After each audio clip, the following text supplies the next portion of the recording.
Well, my name is Timothy Gbehan, and I am so excited that I have been married. And to this beautiful young lady you see right here, and she is so excellent. She's beautiful. You can see her smile. Don't be looking at her too much now. You can run, man. I actually am grateful to God for the opportunity to be married to my wife, Jenneh. And I just want to take the few minutes for her to introduce herself. And again, my name is Timothy Gbehan, and my wife is Jenneh, Gbehan. Well, we actually been married pretty close to 5 years now. This is, in fact, 5 years now. This is our anniversary celebration, and we are so excited about what God is doing in our lives. We are just crazy in love, and we cannot overemphasize the goodness of God in our lives. So we are so thankful. I just want to take this time to first of all thank God for a gift of love that He gave me. I mean, the greatest thing that ever happened to me is giving this man to me as a love to my life. And I just want you to know that I really love you for who you are. I love you too, honey. You know that. And like most people say, marriage is not bread and butter. It's not going to be everything glittering in the air. No. Sometimes you will have ups and downs. But one great thing that we can hold on is God. If we put God first in our relationships, I guess things gonna be better. And that is what we have done, Timothy and I. We have put God first in our marriage. We make Him the center of this relationship. And we make sure that we're going to hold on to Him, because it was only by His grace that we have made it this far. And I know by His grace, we're going to go even beyond this. So we just want to be so grateful. I mean, when I was single, for example, I do maybe whatever I want to do. And nobody will ask me any question. But now that I'm married, before I do something, I have to think twice because I'm affecting another man's life. So my decision in life has become even more important, because it's not only about me, it's about us. So that is one thing that I think I cherish in marriage. Most people might say they don't like it because they don't want somebody infringing on their right, or somebody taking away their privileges and all of those things. But I think if you guys understand one another and your partner take you for who you are, and decisions are made by both partners, not only one person making a decision, like most of the time in our African setting, I think things are going to work in the best way possible. And that is what my husband has given me. He gave me the privilege to participate in decision making. He does not just make decisions because he feels he's the head of the home. No. Before he does anything, he has to consult me first and get my opinion of the whole matter before he can even come out and say, okay, honey, I think we can do it this way. And the both of us come together to understand. Sometimes we agree and disagree, but in the final end, we will still come to an understanding. All right. I just want to throw some light on that. I think it's a great thing that we have the opportunity to be together, to be married for 5 years. It's just a blessing, because for one fact, many people believe that marriage is 50-50. And I am of the opinion, in my little mindset, that to me, marriage is not 50-50. It's 100% for each person that is into that marriage. When you talk about 50-50, it's like someone has to be a roommate or something of that nature. And I don't buy into that idea that marriage is 50-50. What happens if it is 50-40 or 60-40 or maybe 70-30? Then something is wrong. Each person has to be 100% into the relationship, and by that I mean that you have to give your all to the relationship, whether in sickness or maybe in joblessness or maybe in good time or in bad time. As we took the creed of the marriage creed, it is one thing to take the marriage creed, and it is another thing to uphold that creed. So I'm so excited about what God is doing in my own life, in my own marital life, and I thank God for my wife, because she has been a foundational person and that makes things to happen. let's take a retrospective look at when I was not married. You know, life before marriage was boring. And life before marriage was like something that you couldn't imagine what would happen to you. You know, you go and you don't feel accountable to anybody to come home or not to come home. You know, you work and you can't find anything to account for what you work for. At least in my situation. You know, but thank God that God brought this young lady my way, and we have come together, put our resources, our mind, and our everything together, and we give it to God. God first in our relationship, and so we that's what makes us to be where we are right now in our relationship and in our walk with God, because this relationship would not have been possible had it not been for God. And I want to thank God so much for even our church family. You know, the Ebenezer Community Church family, our pastor, the Reverend Dr. Francis O.S. Tabler, and all of the teaching he has taught us in church, in Bible studies, and even in Sunday schools, what all we interact with one another. It has been a blessing, you know. Visiting friends, the Ebenezer Community Church family have been the cradle to this unique success that we are enjoying today. We would not have, in my mind, be having this kind of discussion if we were not in the right place at the right time. So I mean, look, I am so excited. You know, one of the things that I'm excited about is that in this relationship, God has been so good to us. You know, God has blessed this woman and me with two beautiful kids. You know, and two beautiful kids, two smart kids that God had ordained in His mind, in His creation, that these are precious jewels unto us. And so we are so zealous. We are so happy about them. You know, because these kids, they are our word. They make us to wake up in the morning by the grace of God to think about the future, to think about what to do and what not to do, because we want to provide the best.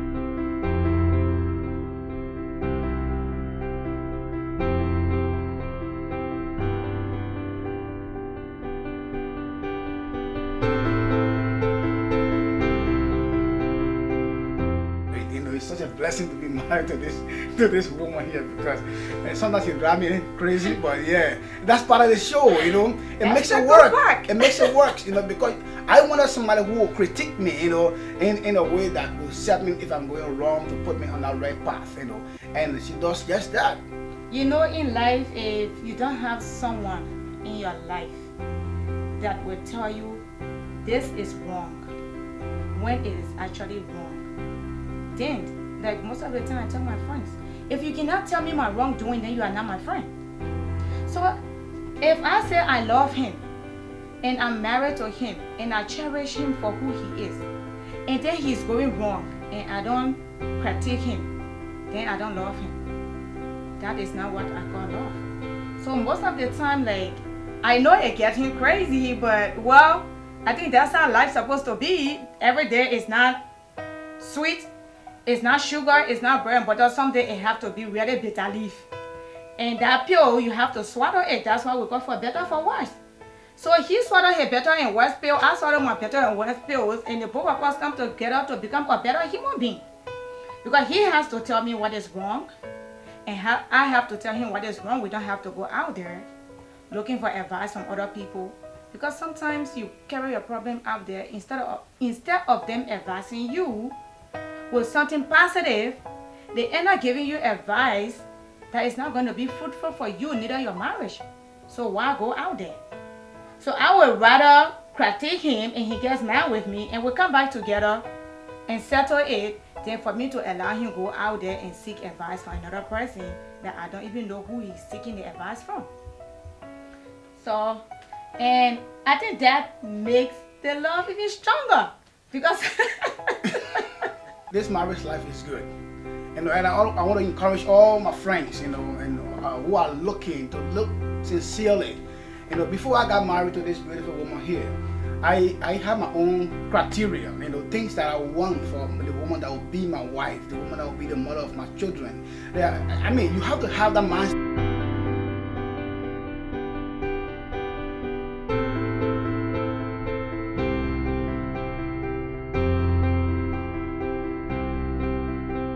Herself, who can think for herself. You know, I didn't want somebody who will be influenced by other people. You know, that she should have her own thinking, her own idea, and bring that forth. You know, it's not in the situation where she had to go and seek a guardian from another friend or a friend from another friend before she can bring us something to the table. No, I wanted somebody who was an independent thinker, who could think for herself.